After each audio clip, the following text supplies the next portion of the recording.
एक गांव में मोती नाम का एक डॉग रहता था। वो बहुत प्यारा था। सोनी नाम की एक कैट भी उसी गांव में रहती थी। वो बहुत सुंदर थी। मोती का रंग सफेद था और उसकी आंखें चमकदार नीली थीं। उसकी पूंछ हमेशा खुशी से हिलती रहती थी।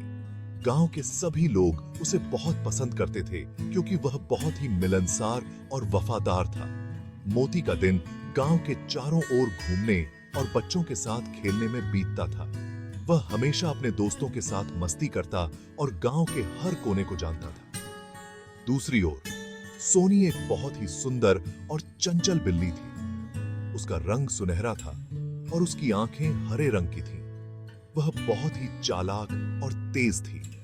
सोनी का दिन पेड़ों पर चढ़ने, चूहों का पीछा करने और गांव के घरों में घूमने में बीतता था। वह हमेशा अपने नन्हे पंजों से गांव के हर कोने को छान मारती थी। मोती और सोनी की दोस्ती बहुत गहरी थी। वे दोनों एक दूसरे के बिना नहीं रह सकते थे। जब भी मोती गांव के किसी कोने में होता, सोनी उसे ढूंढने चली जाती और जब भी सोनी कहीं गायब हो जाती, मोती उसे ढूंढने निकल पड़ता। उनकी दोस्ती की मिसाल पूरे गांव में दी जाती थी। एक दिन गांव में एक बड़ा मेला लगा। मोती और सोनी दोनों बहुत उत्साहित थे।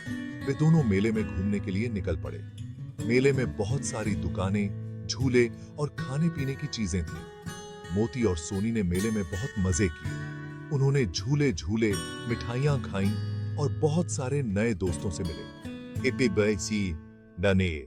लेकिन अचानक मेले में बहुत भीड़ हो गई और मोती और सोनी एक दूसरे से बिछड़ गए। मोती बहुत परेशान हो गया और सोनी को ढूंढने लगा। उसने हर जगह देखा, लेकिन सोनी कहीं नहीं मिली। दूसरी ओर सोनी भी मोती को ढूंढने के लिए इधर-उधर भाग रही थी।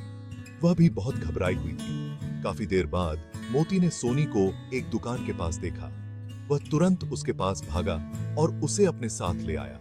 सोनी भी मोती को देखकर बहुत खुश हुई। दोनों ने एक दूसरे को गले लगाया और फिर से मेले का आनंद लेने लगे।